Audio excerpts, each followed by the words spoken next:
Frédéric Chaumont pour la chaîne Agora TV, la chaîne Jasper Madère. Bonjour à tous. Voici les différents titres qui seront abordés sur cette vidéo. L'accord sur l'intelligence artificielle. Tout ne s'est pas vraiment passé comme prévu. La religion du réchauffement climatique. Nous allons approfondir ce qu'il en est actuellement. Covid-19, la fausse pandémie dévoile de plus en plus ses secrets. Nous parlerons aujourd'hui d'une offensive bioterroriste. À Paris, le vice-président américain J.D. Vance dézingue le règlement européen de la censure du DSA. C'est une petite partie de plaisir. En effet, l'Union européenne en prend pour son grade. Je vous laisse le plaisir d'écouter ou de réécouter le discours de J.D. Vance. André, si vous prenez un peu de recul, de vous demander qui exige plus énergiquement que nous, dans les dirigeants politiques réunis ici aujourd'hui, que nous mettions en place la réglementation la plus agressive. Il s'agit très souvent de ceux qui bénéficient déjà d'un avantage sur le marché. Lorsqu'un acteur majeur vient nous demander d'instaurer des règles de sécurité, nous devons nous interroger. Ces règles servent-elles réellement l'intérêt de nos concitoyens ou bien celui des entreprises déjà en place ? L'administration Trump veillera à ce que les systèmes d'IA développés en Amérique soient exempts de préjugés idéologiques et ne restreignent jamais la liberté d'expression de nos citoyens. Nous avons confiance en nos citoyens pour penser par eux-mêmes, s'informer, développer leurs propres idées et débattre librement sur un marché ouvert aux idées.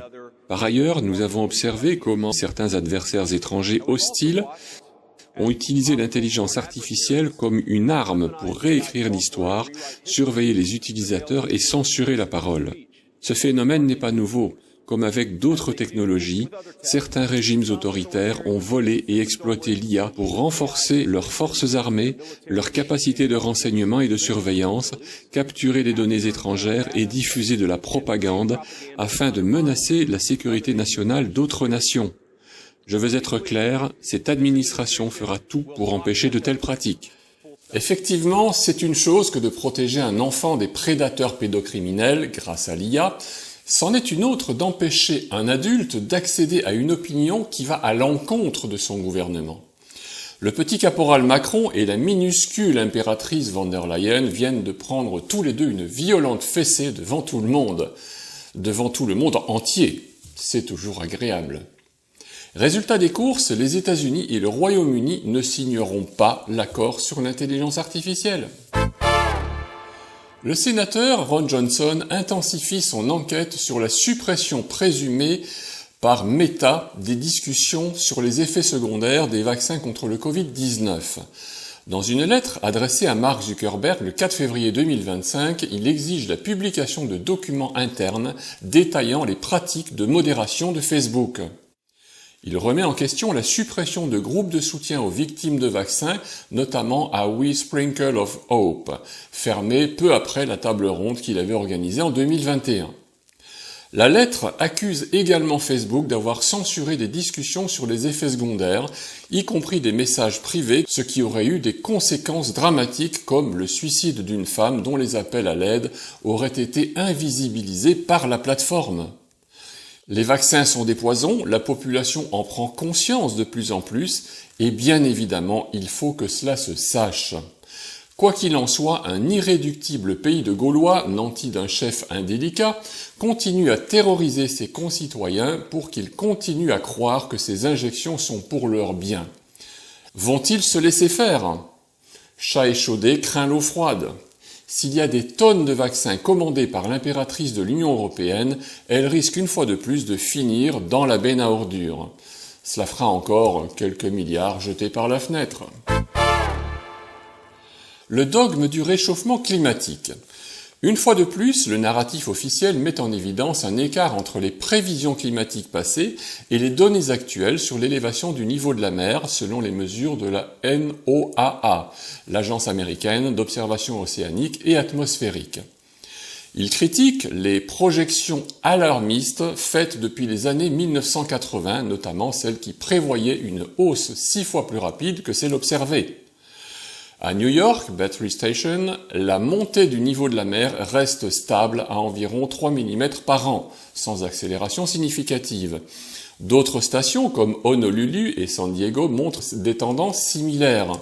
Il semble évident que les variations locales sont principalement dues à des facteurs géologiques et remettent en question la fiabilité des modèles climatiques pour guider les décisions politiques. La carte des tendances, au niveau relatif de la mer, montre des variations locales mesurées par les marégraphes à long terme, avec au moins 30 ans de données pour minimiser les erreurs. Ces variations reflètent principalement les mouvements verticaux des terres. Les zones en vert indiquent peu ou pas de changement du niveau relatif de la mer, correspondant à la hausse moyenne mondiale de 1,7 à 1,8 mm par an. Les zones en jaune à rouge montrent une élévation apparente plus rapide au niveau de la mer, due à la fois à la montée des océans et à l'affaissement des terres locales. Les zones en bleu à violet indiquent une élévation du sol plus rapide que la montée des océans, entraînant une baisse apparente du niveau relatif de la mer. Des différences régionales sont également observées. La côte médio-atlantique des États-Unis s'enfonce en raison des rebonds glaciaires. Le delta du Mississippi et la côte texane s'affaissent à cause de la sédimentation et des extractions pétrolifères. L'île de Hawaï s'enfonce par rapport aux autres îles de l'archipel. La côte nord de la Californie, de l'Oregon et de Washington s'élève lentement sous l'effet de la subduction tectonique. L'Alaska du sud-est subit un soulèvement rapide, d'où la fonte des glaciers.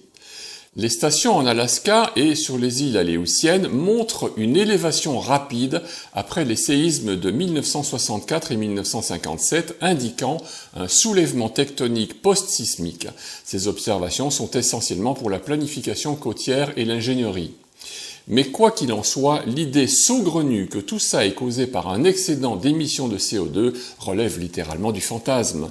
Il faut bien comprendre une fois de plus que cette idée est juste un motif pour justifier des milliards de taxes qui au demeurant ne régleront rien, mais transforment le racket financier en opération bienveillante et légitime. Vous faites trop de CO2, passez à la caisse. États-Unis. Sur le site clock.org, les valeurs de métaux précieux s'affolent de façon impressionnante. Les actions de Donald Trump ont un effet assez efficace sur les économies réalisées du continent américain. On note plus de 80 milliards de dollars en quelques jours seulement.